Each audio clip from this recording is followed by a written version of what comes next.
C'est un géant, plus imposant et plus lourd que n'importe quel autre avion de ligne. Il emmènera plus de passagers que ses concurrents. Ses concepteurs ont investi des milliards. Et l'heure de vérité approche. Le plus gros avion de ligne du monde réussira-t-il son vol inaugural ?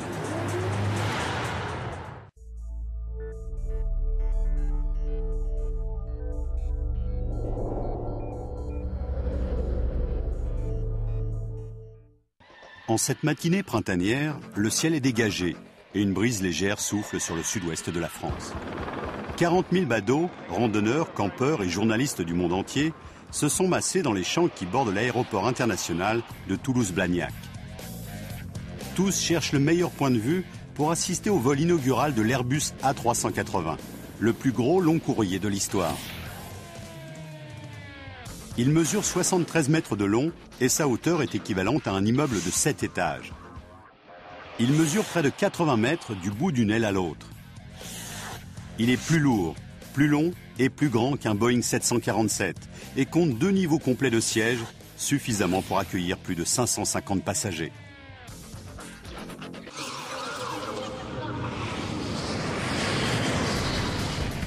Pour que ces plans prennent forme, il a fallu des matériaux ultra légers révolutionnaires. 4 énormes réacteurs. Des usines gigantesques disséminées dans toute l'Europe. Et un système de commande de vol informatisé plus sophistiqué que celui de tous ses concurrents. En cet instant, se joue le plus grand pari jamais tenté par le consortium Airbus.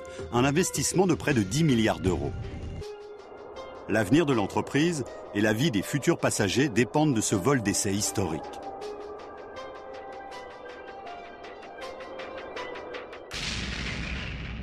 Le long de la piste, le silence se fait lorsque le Super Jumbo apparaît.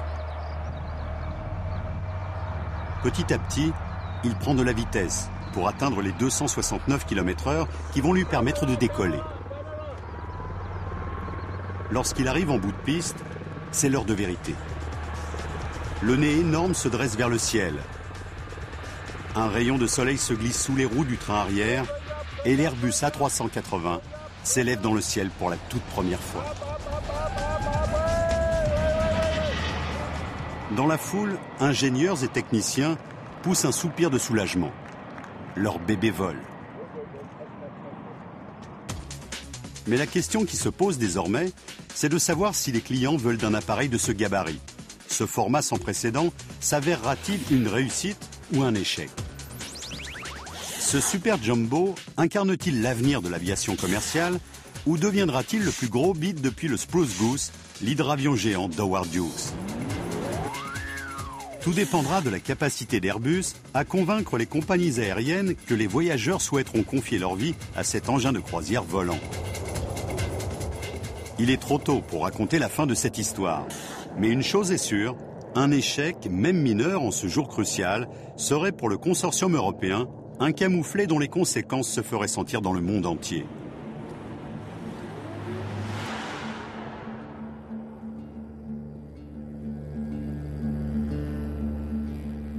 L'avion disparaît dans le lointain.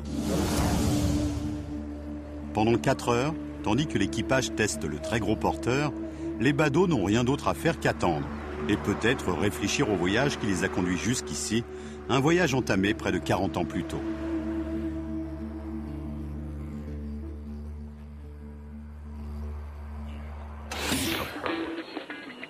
« 1969 est un millésime excellent pour les premières technologiques.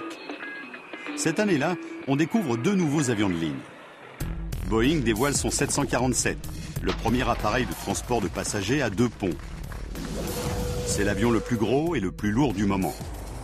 Mu par 4 turboréacteurs Pratt & Whitney JT9D qui lui fournissent 827 kN de poussée, cet avion peut emporter jusqu'à 400 passagers avec leurs bagages, une capacité 2 fois supérieure à celle du 707. L'avion ne connaît pas le succès immédiatement, mais il finira par s'imposer.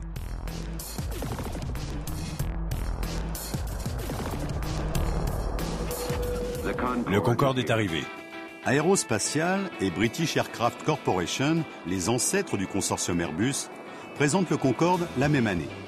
Si l'avionneur américain a misé sur le gigantisme, les Européens, eux, ont pris le parti du petit mais rapide. Le Concorde compense son petit nombre de places par sa vitesse. S'il n'emporte que 128 passagers, il vole à 2 fois la vitesse du son, faisant passer la durée d'un New York-Londres de presque 8 heures à moins de 3h30. Ces deux appareils finiront par incarner le paroxysme du luxe en transport aérien. Mais ces deux philosophies opposées symbolisent bientôt la concurrence acharnée qui oppose les avionneurs américains et européens. Une rivalité qui n'a fait que s'accroître au fil du temps, même lors des changements profonds qui ont secoué le transport aérien.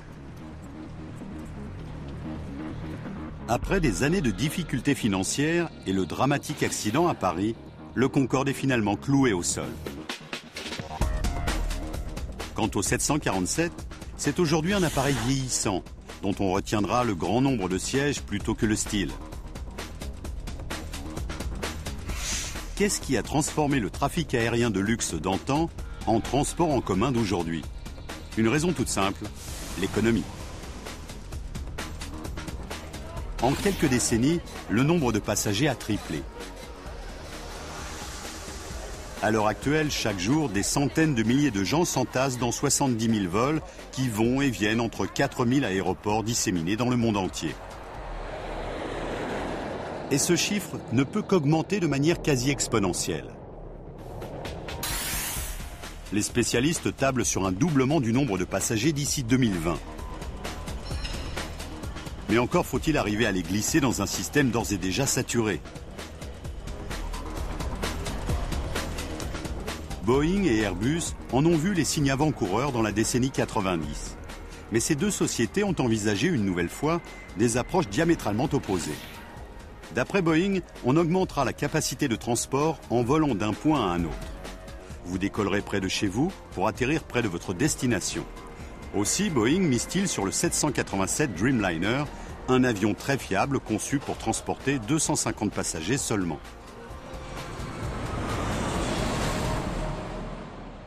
L'A380 est radicalement différent. Il est conçu pour voler d'une plateforme à une autre. Les passagers embarqueront dans un petit appareil près de chez eux, changeront d'avion dans un grand aéroport international et traverseront la moitié du globe pour arriver à destination. Cette stratégie s'attaque spécifiquement aux vols long courriers au départ et à destination de l'Asie, ceux qui se développent le plus. Elle s'adresse également aux clients qui apprécient qu'on prenne soin d'eux. En effet, la taille gigantesque de l'A380 lui permet d'abriter, outre ses 2 ponts passagers au siège confortable, des équipements de luxe. Comme un salon de beauté, une boutique, 2 escaliers et même une cascade. C'était un rêve merveilleux, mais personne ne savait si l'on était capable de fabriquer une telle machine. Au dire de certains, un avion de ce genre serait trop lourd et trop cher pour être utilisable. Mais un cadre d'Airbus tenace et au nom prédestiné, Charles Champion, ne l'entendait pas de cette oreille. Et il a incité son équipe d'ingénieurs à sortir des sentiers battus. Il y a eu plein d'idées bizarres. Certains ont pensé à un double bulbe. Une des premières options envisagées est en effet un fuselage à double bulbe juxtaposé. Elle paraît prometteuse, mais les analyses informatiques démontrent que l'avion sera trop lourd et pas assez aérodynamique. Charles Champion renvoie donc ses collaborateurs à leur table à dessin et ils finissent par trouver un concept révolutionnaire. Un avion dont les 2 ponts courront sur toute sa longueur avec une soute en dessous pour les bagages. On obtient ainsi en volume l'équivalent de 2 cabines normales, mais superposées. Cette conception permet d'obtenir un avion mesurant 2,50 m de plus qu'un 747 et d'une envergure de 15 mètres de plus et plus haut de 5 mètres. Mais lorsque l'équipe entre ces données dans l'ordinateur, elle a droit à une surprise désagréable. L'avion est beaucoup trop lourd. On a obtenu des résultats affreux. Si c'était le poids de l'avion, ça n'irait pas. Donc, 2 ou 3 mois après le lancement du programme, on a dû relever le défi énorme du poids. L'équipe doit parvenir à une masse à vide opérationnelle maximale de 277 tonnes, soit 50% de plus que celle du 747. C'est un objectif ambitieux pour un avion devant transporter 100 passagers supplémentaires et leurs bagages à l'autre bout du monde. Et à moins que Charles Champion et son équipe n'arrivent à relever le défi, le rêve risque de s'envoler.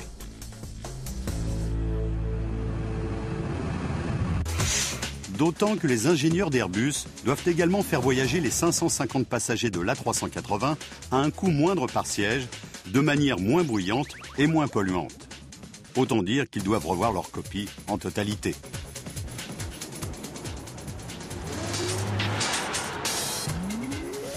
Il faut des matériaux plus légers, des réacteurs plus puissants, des ailes plus longues et même des usines plus grandes et plus perfectionnées.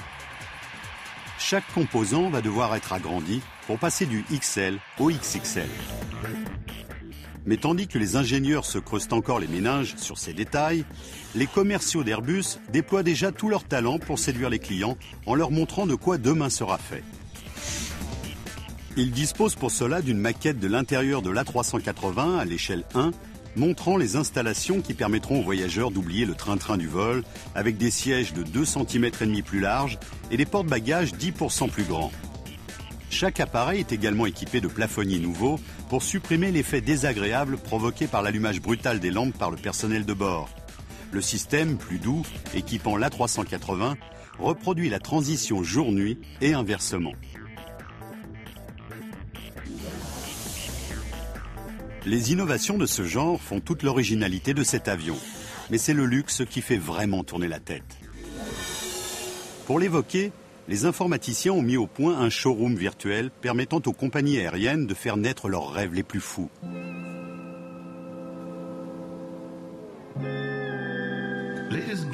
Mesdames et messieurs, ici votre commandant.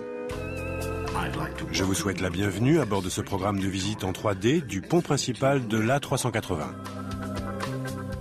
Grâce à ce laboratoire 3D, les compagnies aériennes peuvent commander à la carte les dispositions en cabine, les coloris ou encore les styles de sièges. Et Airbus incite ses clients à voir les choses en grand. Des salles de bain avec douche, des salons spacieux, des bars-restaurants et même un salon de beauté. Mais jusqu'à la mise en service des A380, les choix de la plupart des compagnies sont marqués du sceau du secret commercial. Seul un fan de la première heure, Richard Branson, le fondateur non conformiste de Virgin Atlantic Airlines, n'a pas tenu sa langue.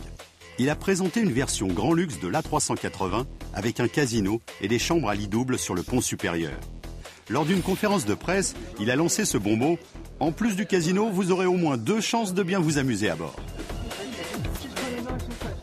Mais le rêve ne peut devenir réalité que si les ingénieurs trouvent des moyens de faire voler le mastodonte.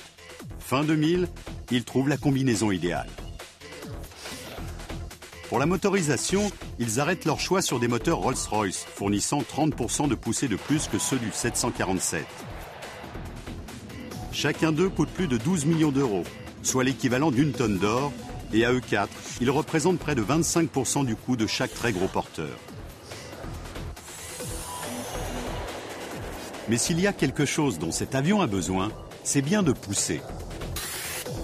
Chaque moteur offre une puissance de 311 kN. À pleine vitesse, le Super Jumbo va engloutir 1 litre de carburant chaque seconde. Et comme il est conçu pour des vols moyens de 13 heures et plus, il devra décoller avec beaucoup de carburant. Pas moins de 260 000 litres de kérosène, soit 20% de plus que le Boeing 747.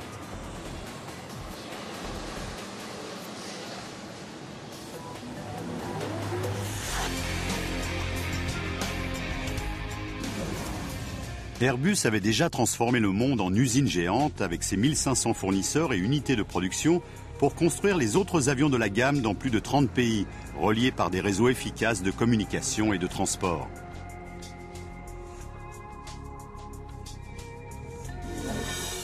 Pour assembler les A380 qu'il compte commercialiser dans les années à venir, l'avionneur fait construire les éléments principaux dans 5 pays. Les ailes au Pays de Galles, les moteurs en Angleterre, le fuselage et l'empennage vertical en Allemagne, l'empennage horizontal en Espagne.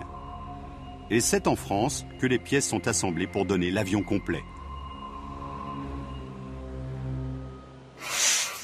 Le processus commence au Pays de Galles. Dans 2 gigantesques usines, on fabrique les ailes les plus grandes et les plus complexes sur le plan structurel pour un avion de ligne. 32 000 composants arrivent ici de tous les continents, à l'exception de l'Antarctique. Les ailes de l'A380 sont des merveilles de la mécanique. Elles accueillent les commandes de vol et elles offrent suffisamment de portance pour faire voler l'avion et de résistance pour soutenir les 4 turboréacteurs qui pèsent chacun 6 tonnes et demie. Et pour caser les 260 000 litres de carburant dans une dizaine d'emplacements, les ailes sont devenues de véritables réservoirs volants. Elles sont un des composants structurels essentiels de cet avion. L'usinage de précision commence avec les feuilles d'aluminium destinées à prendre la forme des panneaux qui recouvrent chaque aile. Chaque pièce a une forme et un poids précis. Pour en fabriquer une, il faut passer par 3 étapes complexes: rasage, emballage et cuisson. Ce panneau d'aluminium de 34 mètres de long pèse 5 tonnes. C'est beaucoup trop pour une pièce devant couvrir une aile. Dans sa forme finale, il ne fera plus qu'1 tonne environ. Il a donc droit à une cure d'amaigrissement version aéronautique. Des grues équipées de 32 bouches d'aspiration surpuissantes soulèvent et déplacent chaque panneau d'aluminium. Ce voyage à travers l'usine pour mettre l'immense panneau en position n'est pas sans risque.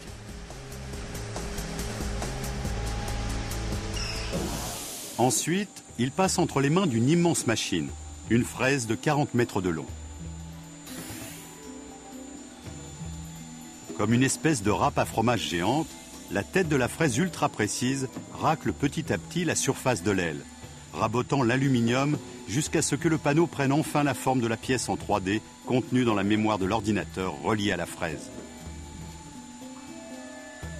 Cette opération, qui prend jusqu'à 3 jours, élimine jusqu'à 75% du poids initial du panneau, sans pour autant réduire sa résistance. Ensuite, la pièce est prête pour passer au four, un des plus grands appareils de ce genre au monde, avec ses 42 mètres de long sur près de 6 de large. Le technicien John Massey a cuit un grand nombre d'ailes pour les petits avions de la gamme Airbus, comme l'A320. C'est un défi de passer de la taille de l'A320 à celle de l'A380. C'est un bond immense. Les ailes de l'A380 sont en effet 50% plus grosses que celles de l'A320, ce qui signifie qu'il y a 50% de chances de plus de commettre une erreur. Aussi, la cuisson est-elle préparée avec le plus grand soin. Tout d'abord, il faut placer le segment dans une forme métallique particulière. Ensuite, on fait le vide autour de l'assemblage à l'intérieur d'un immense emballage en plastique pour protéger le métal de toute contamination. À l'intérieur, la chaleur de 150 degrés doit être uniforme sur toute la surface du panneau. Il n'y a pas de place pour la moindre erreur. On évite toute variation de l'étanchéité et de la température. Cette dernière doit rester constante pendant toute l'opération. On a une marge de plus ou moins 3 degrés, sinon le traitement n'est pas validé. 24 heures plus tard, le panneau est prêt. Des véhicules spécialement conçus pour cette tâche s'installent devant le four. Tous les regards se portent sur l'enveloppe de protection en plastique. Si cette dernière est déchirée, la pièce en aluminium est compromise. C'est un véritable désastre, car elle n'a dès lors plus aucune valeur. Si le plastique est déchiré, il faut recommencer à zéro. Il scrute attentivement l'emballage. Bientôt, l'aile est assez froide pour qu'on puisse la toucher. Bonne nouvelle, le plastique semble intact. Finalement, la pièce arrive dans l'atelier où les techniciens retirent l'emballage de plastique et de tissu. Commence alors la tâche laborieuse de la recherche d'éventuels défauts. Le patron de John, Garrett Williams, inspecte la pièce.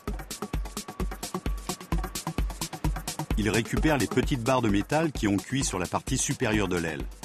Chacun de ces cylindres est important pour la sécurité du futur avion. Ce sont des pièces de test composées du même matériau que le panneau proprement dit, qu'on utilise pour vérifier la qualité du traitement. Celui-ci s'est passé correctement et répond aux spécifications en vigueur. Une fois cette vérification terminée, Garrett Williams et John Massey donnent le feu vert pour que la pièce passe à l'étape suivante, l'usine d'assemblage des ailes. Un site gigantesque tout neuf situé non loin. C'est une des installations industrielles les plus grandes construites au XXIe siècle en Grande-Bretagne. Elle s'étend sur près de 85 000 mètres carrés, l'équivalent de 12 terrains de football, et c'est là que les ouvriers assemblent la peau d'aluminium sur les nervures de caissons de voilure. George Lee chapeaute son équipe lors de cette étape difficile. Aujourd'hui, ces ouvriers s'apprêtent à placer un des plus grands des 20 panneaux d'aluminium qui mesure 34 mètres de long et pèse plus d'1 tonne. Le défi, c'est la taille, car à chaque fois, il faut un levage mécanique. On ne peut rien manipuler à la main. Toute la manutention doit être faite par levage et l'utilisation des grues est donc très importante. Le panneau est levé comme une immense lame de guillotine. Mais ça n'est pas la seule épée de Damoclès à être suspendue au-dessus de l'équipe. En effet, le temps presse. Sur les arêtes de l'aile à moitié construite, les ouvriers ont disposé un enduit étanche qui assurera l'intégrité des réservoirs de carburant. Cette matière séchant en quelques heures, les hommes doivent mettre le panneau en place rapidement. Sinon, l'aile risque d'être défectueuse. Et aujourd'hui, ils sont en retard. Le seul problème, c'est le facteur temps. En cas d'échec, l'équipe devra retirer le joint étanche de l'aluminium et tout recommencer.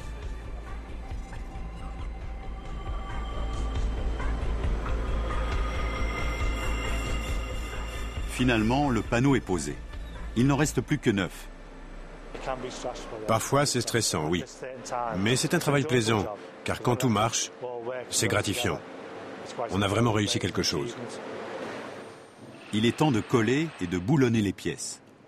C'est un peu comme fabriquer une maquette géante.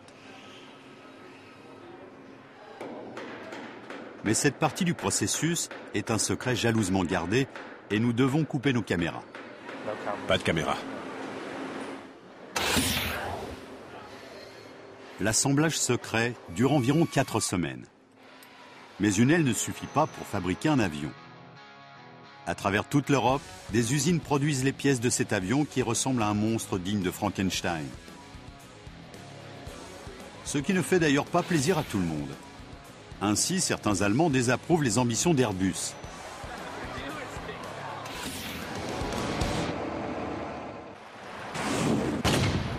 Voici la toute dernière usine du consortium à Hambourg. Une structure démesurée assez grande pour loger 4 A380 côte à côte.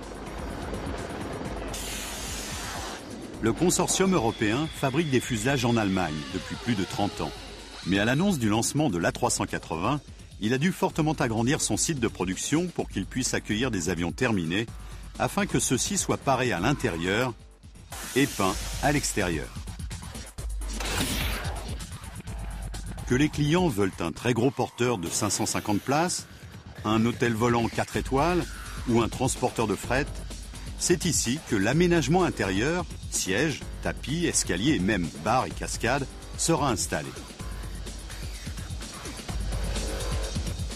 Mais l'expansion nécessaire de ces 3 bâtiments et l'allongement de la piste pour accueillir l'avion géant posent problème.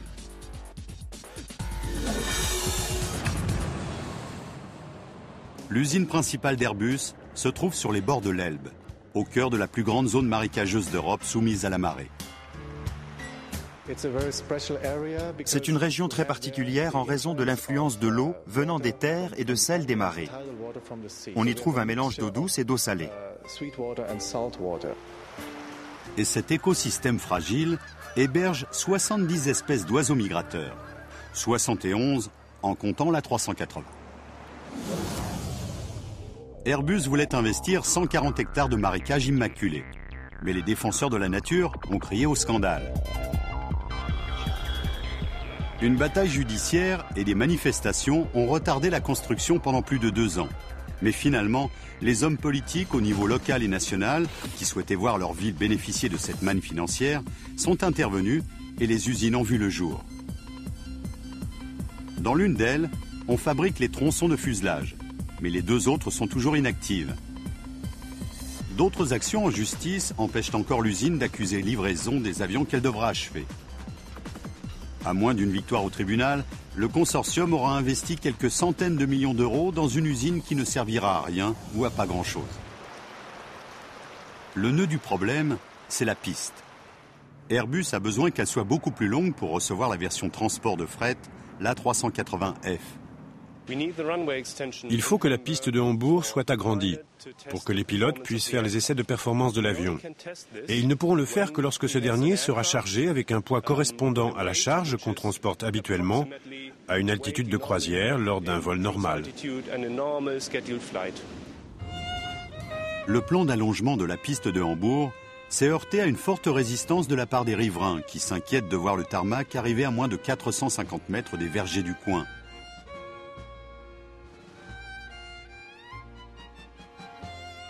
Et aussi près d'une église luthérienne abritant un orgue de grande valeur datant de 1688.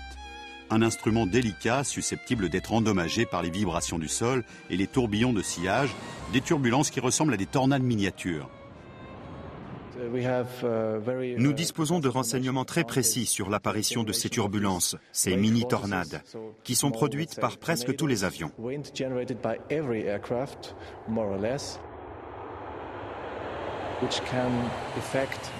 Elles peuvent affecter les constructions comme les individus s'ils se trouvent à proximité d'une piste ou d'une approche. D'après nos prévisions, il faut s'attendre à des vents atteignant parfois 12 sur l'échelle de Beaufort, c'est-à-dire environ 130 km/h. Et ces mini-tornades vont s'abattre sur le clocher de l'église et sur les toits. Les riverains ont de quoi être inquiets. Pendant des années, ils ont toléré le poids lourd de la famille Airbus, le Beluga, un avion de transport de fret qui tire son nom de l'animal auquel il ressemble. Plus petit que l'A380, le Beluga a été construit sur mesure en 1996 pour transporter les pièces des Airbus d'une usine à l'autre. Les riverains ont déjà ressenti les secousses provoquées par le Beluga, secousses qui ne devraient qu'empirer avec l'arrivée éventuelle de l'A380. D'après Airbus, ces craintes sont disproportionnées. Mais si les détracteurs de l'avion l'emportent, le consortium n'aura pas d'autre choix que d'aller construire son usine et sa piste ailleurs. Qui, des riverains et de l'avionneur, sortira vainqueur de cette bataille juridique? Pour l'instant, les procédures suivent leur cours.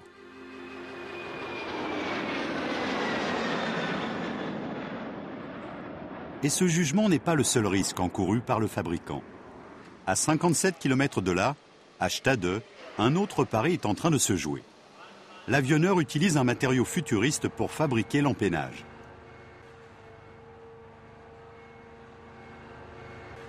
Il s'agit d'un matériau renforcé en fibre de carbone et il est fait dans la même matière que celle qui donne sa solidité incroyable au diamant. 6 fois plus rigide que l'acier et bien plus légère, la fibre de carbone est un passage obligé pour les ingénieurs s'ils veulent maintenir une masse à vide opérationnelle maximale de 277 tonnes. Contrairement aux métaux qu'on forge, les fibres de carbone sont tissées comme un vêtement. Les machines de fabrication produisent des pièces en combinant des fibres de carbone super résistantes et de la résine plastique qui peuvent prendre toutes les formes imaginées par les concepteurs. Après la cuisson, le renforcement, la peinture et le séchage, il n'y a plus qu'à coudre les panneaux ultra légers sur l'armature de la queue grâce à ce robot rifter géré par ordinateur. Travaillant 24 heures sur 24 pendant une semaine, il effectue 10 000 fixations à l'importance capitale avec une tolérance de précision qu'aucun être humain ne peut égaler. Et l'intégrité de l'empennage est cruciale pour la sécurité des futurs passagers. Les ingénieurs d'Airbus ne savent que trop bien ce qui arrive lorsqu'un empennage présente un défaut. En 2001, le vol 587 d'American Airlines décolle de l'aéroport John Kennedy de New York. Moins de 3 minutes plus tard, l'A300 s'écrase à Rockaway, un quartier du Queens à New York. L'avion est tombé. Il s'est mis sur le côté et il est tombé. Je n'arrive pas à le croire. C'est alors le deuxième accident d'avion le plus meurtrier de l'histoire des États-Unis. Et les enquêteurs font une découverte effrayante. L'accident a été provoqué, lors de l'accélération de l'avion, par la rupture de l'empennage et de la gouverne de direction qui étaient fabriqués en partie en matériaux composites. Les enquêteurs concluent pourtant que le crash est sûrement dû à une erreur humaine et non à un problème lié au composite. Les ingénieurs ont tiré les leçons de ce drame et les ont appliquées à l'empennage de l'A380. Mais aujourd'hui, quelque chose ne va pas à l'usine. La foudre a fait sauter les plombs et le robot-rifter ne fonctionne plus. Il y a eu un orage et la foudre est tombée. L'ordinateur s'est éteint et le disque dur s'est arrêté. Mère Nature a semé la zizanie et provoqué la paralysie du système. C'est l'électricité. Ça arrive quelquefois. Normalement, on est protégé, mais des fois, ça arrive quand même. Les heures passent tandis que Kai Baumgartner et ses collègues essayent de faire repartir la machine. S'ils ne parviennent pas à réparer l'ordinateur, ils n'arriveront pas à tenir les délais de fabrication de l'empennage. Il faut donc vite identifier le problème. À la fin du poste, le bruit du riftage se fait de nouveau entendre dans l'usine. Et Kai Baumgartner a repris sa place devant son écran pour vérifier que chacune des 10 000 fixations est parfaite. Une caméra minuscule placée dans la tête de la machine à rifter lui permet d'examiner minutieusement chaque opération et de vérifier qu'il n'y a aucun défaut. Je m'assure que la perforation se déroule correctement et qu'il n'y a pas de défaut. J'ai différents outils ici et il arrive parfois qu'il y ait des ratés. C'est une tâche répétitive, mais Baumgartner doit rester vigilant afin de préserver la vie des futurs passagers. Dans le monde entier, fournisseurs et partenaires d'Airbus mettent la dernière touche aux composants de l'A380.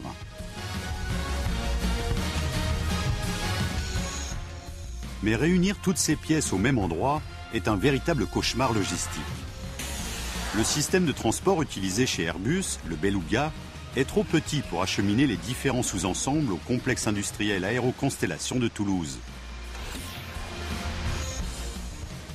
Airbus a donc mis sur pied un réseau tentaculaire pour transporter, par voie maritime et terrestre, des éléments valant plusieurs millions d'euros.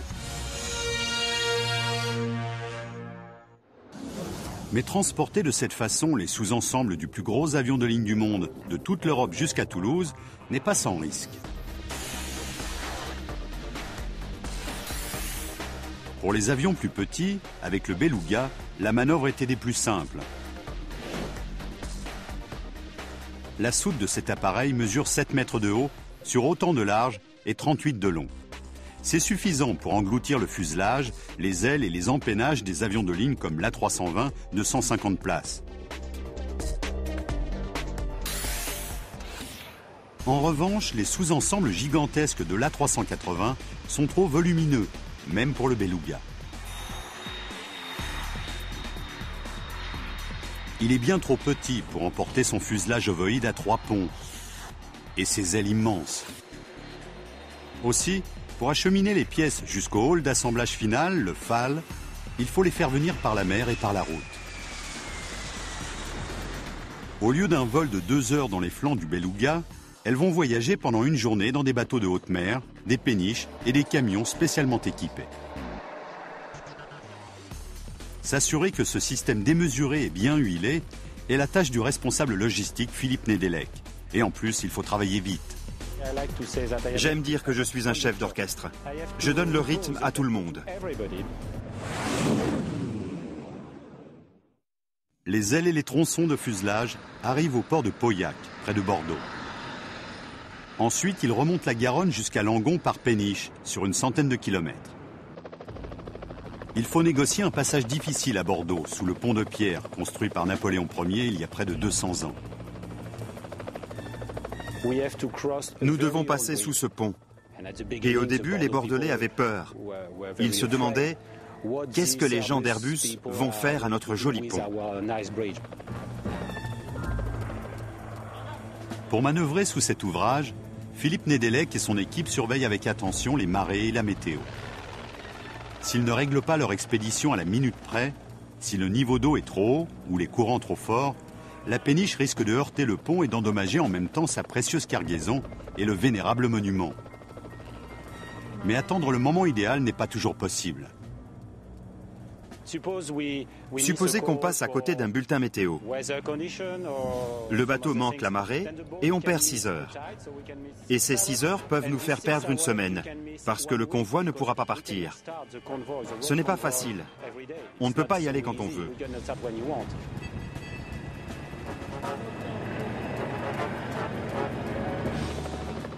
Chaque franchissement du pont présente un risque. Cette fois, ça passe, mais de justesse. Ensuite, on passe le relais aux camions et à leur escorte. La progression est lente, 16 km/h, et se fait sur 250 km. On ne peut pas laisser les camions livrés à eux-mêmes. Il y a donc des véhicules d'assistance. Chaque convoi regroupe 6 camions, plus une quinzaine de camionnettes, des voitures et des motos. Une soixantaine de personnes font le trajet entre 22 h et 5 ou 6 heures le lendemain. C'est un drôle de défilé au cours duquel les morceaux d'avion avancent comme des escargots dans les ruelles, rasant parfois les habitations. Mais quelle que soit l'heure de la nuit, il y a foule pour assister à cette procession étrange.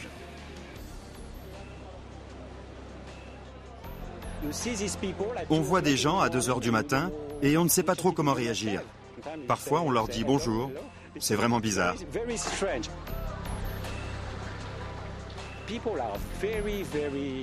Ils sont très intéressés et très contents. C'est comme un spectacle permanent payé par Airbus. Jusqu'ici, ce spectacle fait encore figure de nouveauté. Mais les gens continueront-ils d'applaudir lorsque les convois emprunteront la route à grand gabarit une fois par semaine? Car c'est ce rythme qu'Airbus devra tenir pour répondre à ses besoins de production. Finalement, le convoi arrive à destination. Le FAL, le hall d'assemblage final, le centre nerveux de toute l'opération.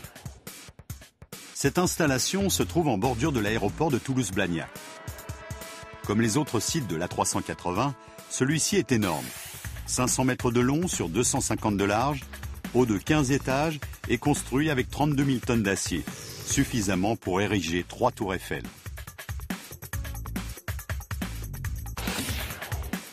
C'est ici que l'avion géant va enfin prendre forme grâce à une installation gargantuesque. D'après Julien Puyou, elle est unique en son genre. Nous sommes devant le plus grand bâti d'assemblage du monde utilisé pour fabriquer un avion. C'est le poste 40. C'est au poste 40 qu'on va coudre les éléments du fuselage, jonctionner les ailes et les morceaux d'empennage. Cette installation unique au monde fait 5 étages de haut, pèse environ 1200 tonnes et est équipée de 4 ascenseurs qui emportent les ouvriers jusqu'à leur poste de travail. C'est ici que la théorie devient réalité et que les sous-ensembles fabriqués aux 4 coins du monde sont assemblés. En cas d'erreur, si les pièces ne répondent pas aux spécifications techniques ou si les joints ne s'ajustent pas au millimètre près, l'avion ne sera pas en état de voler. La vie des passagers de demain dépend des mains habiles des ouvriers et du savoir-faire des ingénieurs qui travaillent au poste 40.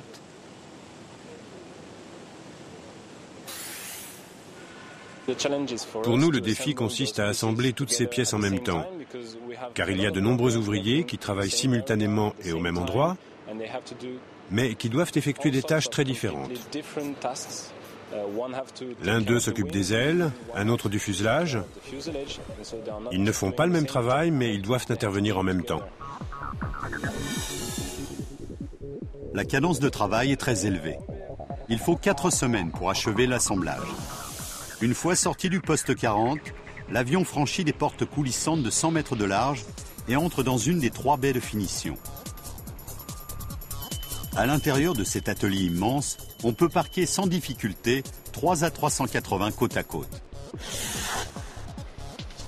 Les techniciens investissent alors la superstructure pour installer les systèmes électriques, hydrauliques et autres qui vont donner la vie à l'appareil.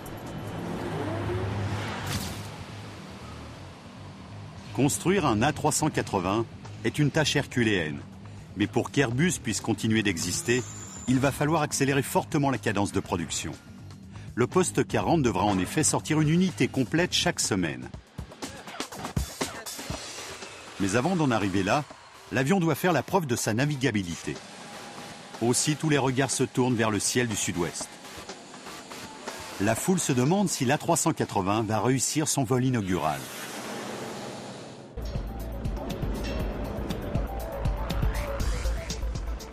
À l'aéroport de Toulouse-Blagnac, les gens ne sont pas moins de 40 000 à scruter le ciel avec anxiété en espérant voir se profiler le nouvel Airbus. Tous les vols de l'aéroport international ont été suspendus et le ciel est d'un calme presque inquiétant. Il y a près de 4 heures que le dernier né de l'avionneur européen a décollé. Et si tout s'est bien passé, il ne devrait pas tarder à faire sa réapparition. Et en cas d'incident, les pilotes pourront tout de suite voir si leur formation les a bien préparés à une catastrophe.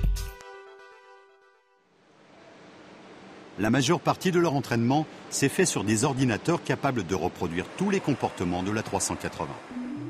Du moins, en théorie. Dans un simulateur comme celui-ci, doté d'un ordinateur 500 fois plus puissant qu'une console de jeux vidéo, des images très réalistes permettent aux pilotes de prendre l'avion en main.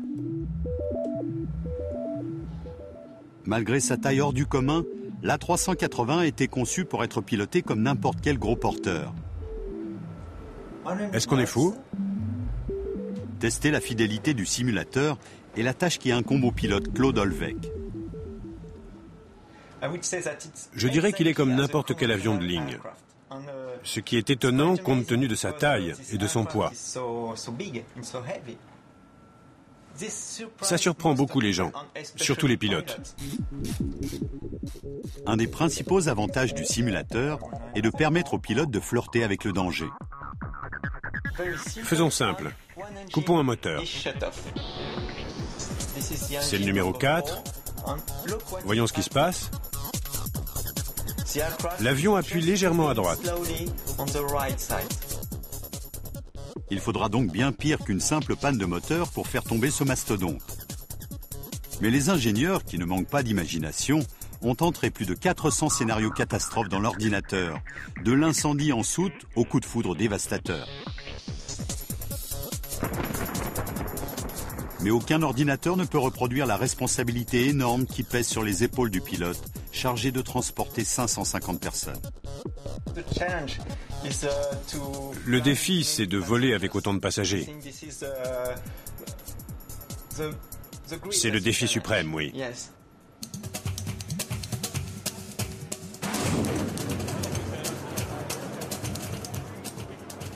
À l'extérieur, tout le monde scrute les cieux. L'attente est insupportable. Puis, on distingue un reflet lumineux. Et finalement, l'immense avion se profile dans le ciel.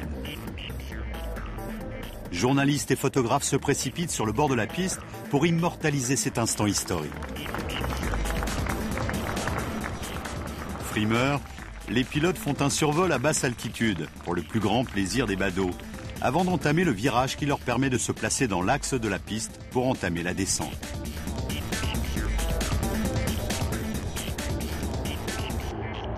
Puis, enfin, ils se posent.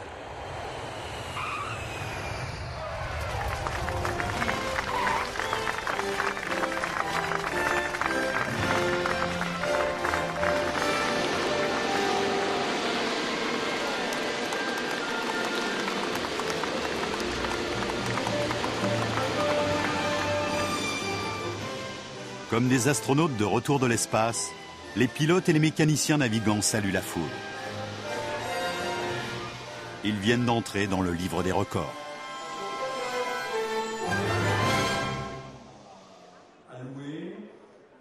Pour l'instant, et en attendant mieux, l'A380 est un succès en termes de relations publiques. Les journalistes du monde entier tapent fiévreusement leurs papiers. Charles Champion, le chef du programme, est à la fois fier et soulagé.